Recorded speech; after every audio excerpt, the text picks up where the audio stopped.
저는 늘 한 사회는 그야말로 존중과 배려 또 소통 이런 것이 중요하다고 생각합니다. 그런데 그와 동시에 우리 사회가 또 이게 정의롭고 바른 사회가 된다고 생각하거든요. 그래야 많은 사람들이 그 국가에 충성하고 그 사회를 위해서 헌신할 수 있다고 생각합니다. 안 그러면 다 도망가 버리죠. 이 성장과 우리가 번영이라고 하는 것이요. 우리가 성장을 위해서 한다고 막 되는 일이 저는 아니라고 생각합니다. 말하자면 우리가 서로 신뢰하는 사회, 소통하는 사회, 그럼으로써 존중, 서로가 존중하는 이런 사회가 되면요. 저절로 저는 잘 된다고 생각합니다. 제가 시장으로서 뭐 좋은 정책 혼자서 아무리 내도요. 그게 저 밑에 가면요. 굉장히 형식화되고 맙니다. 오히려 우리 직원들에게 막 사기를 불러주고 제가 직원들 칭찬을 엄청 하거든요. 우리 인트라넷 안에 내부 통신망이 있는데요. 그게 저는 시간이 없어서 다 칭찬을 못해요.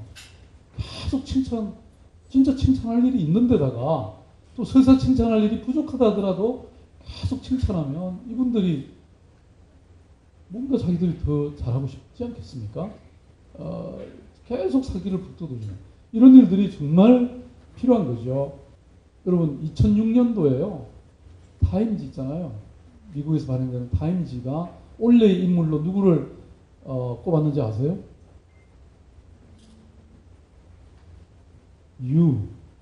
당신이라는 겁니다. 여러분들, 평범한 시민, 여러분이 올해의 인물이라는 겁니다. 무슨 말씀이냐면 그 이른바 집단 지성의 시대에 지금은 뭐 온라인이나 모든 걸 통해서 서로가 정보를 다 공유하잖아요. 예?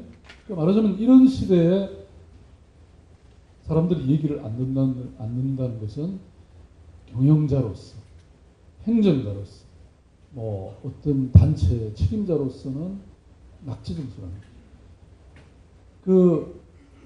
사실 우리나라 뭐 지금 물론 뭐 아주 기로에 저는 서 있다고 생각합니다. 아주 잘 발전해가고 있는 측면도 있고요. 우리가 뭐 예컨대 IT 산업 그러면 세계 최고잖아요. 그런데 동시에 위기도 많죠.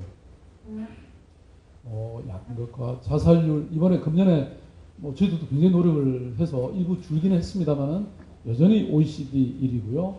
청소년들한테 물어보면 불행하다고 생각하는 숫자가 세계 최고입니다. 뭐 지금 이혼율 세계 1위고요. 비정규직 이런 정말 문제도 많죠. 제가 시장이 되고 나서 얼굴이 이랬습니다. 지금 이 정도 됐어요. 제가 이게 염색해서 지금 이렇지. 몇 년만 지나면 제가 이렇게 될 것 같아요. 천만이 사는 도시잖아요. 갈등이 뭐 수도 없이 일어나고 있습니다. 뭐 1인 시위는 끝이 없어서 제가 파라솔을 만들었어요. 이왕이면 그늘 밑에서 데모하시라고. 파라솔을 제가 몇 개를 만들었어요. 서울시청 오시면요. 파라솔을 몇 개 보실 수 있습니다. 데모는 없을 수가 없어요. 근데 제가 파라솔 만들어 드리고 오며 가며 인사를 드립니다. 아이고 힘들지 않으세요? 제가 보통 이제 비서관들이요. 제가 이제 시청에 들어갈 때는 어디 한쪽에서 데모하고 있으면 저는 저쪽 뒤쪽으로 안내를 해서 마주치지 않게 하더라고요. 옛날에는. 근데 제가 무슨 소리냐? 저분들이 나한테 나보고 얘기 들으라고 하는 건데 내가 왜 피해가냐? 그래서 저는 지나갑니다. 지나가면서 얘기도 나누고 시간 되면 그리고 뭐 써놨는지 그 플래카드에 가서 이렇게 보기도 하고 그러니까 조용해져요. 예? 뭐 어떤 장소에는 제가 가니까 뭐 박원순 물러나라 막 이렇게 또 플래카드에 써놨어요. 그래도 가서 대화를 나누면 대화가 됩니다. 그것도 존중과 배려죠. 그분들이 오죽하면 그렇게 플래카드를 갖고 나오겠어요? 서울시청 다음에 우리 상호존중과 배려운동 본부 우리 회원들 오시면요. 제가 아주 특별한 가이드를 한번 내세워서 다 한번 구경을 시켜드릴게요. 지금 제가 이 함부르크 시나 독일에 또 저기 어디죠? 스웨덴의 스톡홀름 시청을 갔더니 거기는 1시간마다 가이드가 시청을 구경시킵니다. 왜냐하면 거기 가면 뭐 옛날 시장이 역대 시장이 어떻고 뭐 스토리를 다 알게 되니까 그만큼 시장에 협력하게 되잖아요. 그래서 저희들도 일주일에 38번의 투어 코스가 있습니다. 토요일, 일요일은 중국어나 일본어나 영어로도 합니다. 외국인도 옵니다. 근데 그 중에 핵심은 이 지하 1, 2층 시민청입니다. 제가 아예 시민들의 청사단 말이에요. 시청이 시민들의 청사 아닙니까?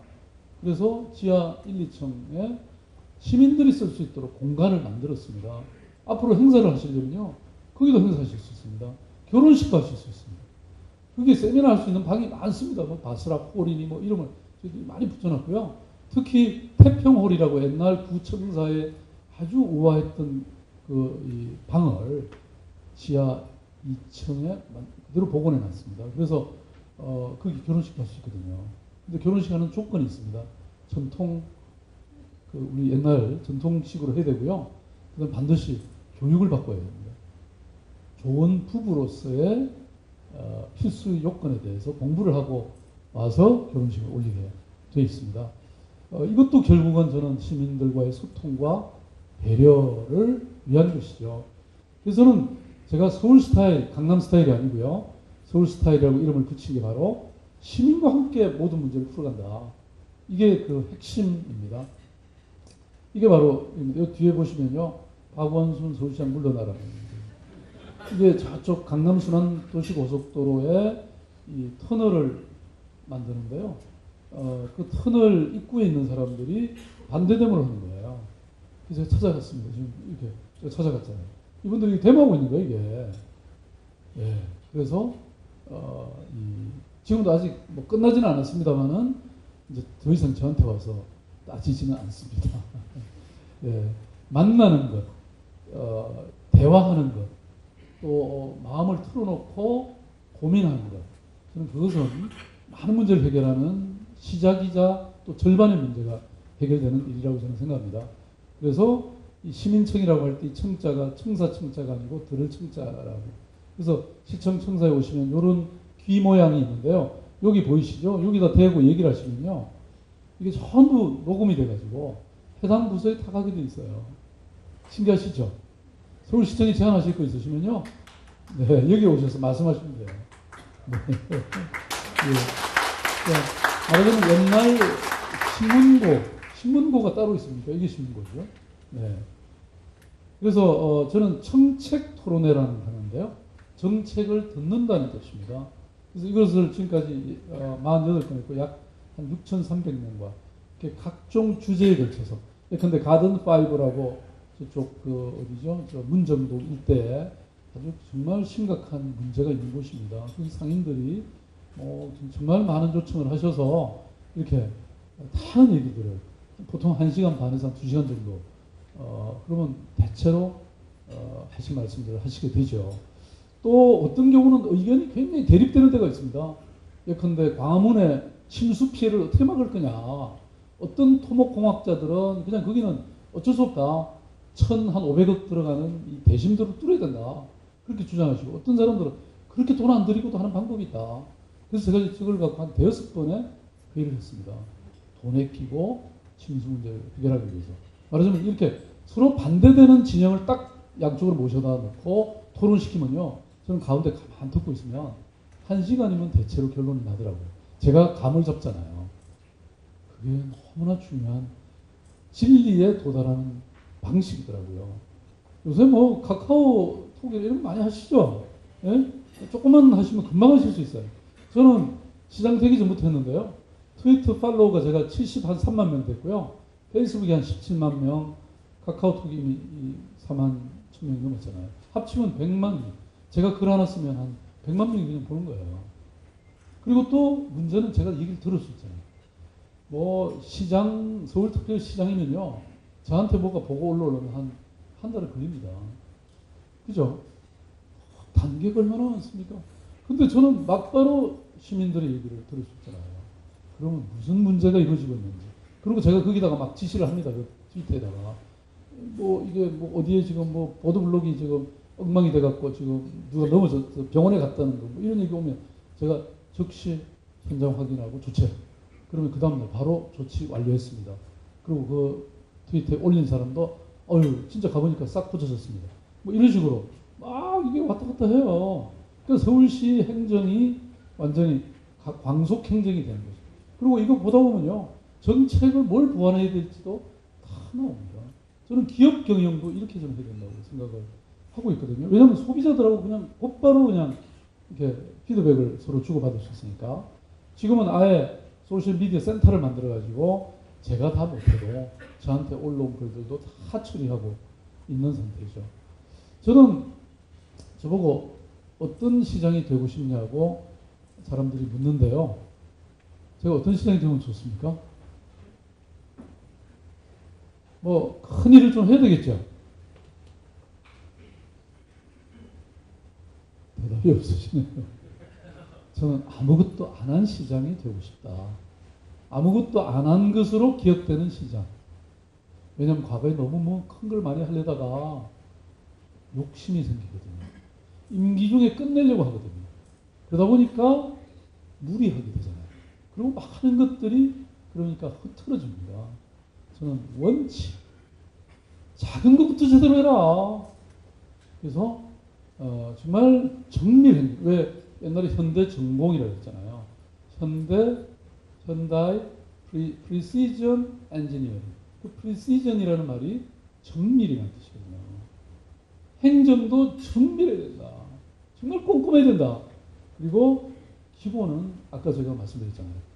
저는 보훈단체를 제가 배려하는 이유는 보훈단체를 배려해야 될 그것이 정의거든요. 그것이 바른 것이잖아요. 조금은 힘든 사람을 더 부축해드려야 됩니다. 잘하시는 분은 더 잘하시도록 그냥 내버려둬도 그분들은 잘하시잖아요. 근데 잘 안 되는 뭐 힘든 사람들, 가난한 사람들을 돕는 것이 행정의 기본이라고 저는 생각합니다. 그 다음에 동시에 그게 혁신해야 되거든요. 지금 21세기에 서울시의 경쟁 상대는 부산시가 아닙니다. 북경도 아닙니다. 파리도 아닙니다. 지금 세계 최고의 도시가 돼야 되잖아요. 왜 우리가 널 따라가는 도시가 되냐고요. 그러기 위해서는 끊임없는 혁신을 해야 된다고 저는 생각합니다. 돈 안 들고도 좋은 사업하는 거. 그게 혁신이거든요. 그게 소통과 배려와 존중을 하다 보면 저는 결과물이 그렇게 된다고 생각해요. 그 혁신은 저 혼자 하는 겁니까? 우리 직원들과 함께 해야 되잖아요. 직원들을 배려, 직원들과 소통하고 시민들의 좋은 아이디어들을 받아들이면 네, 이렇게 되는 거죠. 서울시 좀 조용해졌죠? 그게 바로 소통, 존중, 배려. 정말 여러분들 하시는 일이 너무 대단하시고요. 그래서 저희들도 우리 상호 존중과 배려운동 본부가 하시는 일 적극 제가 지원하라고 한 게 딴 뜻이 아닙니다. 서울시가 잘 되려고 하는 거예요. 고맙습니다.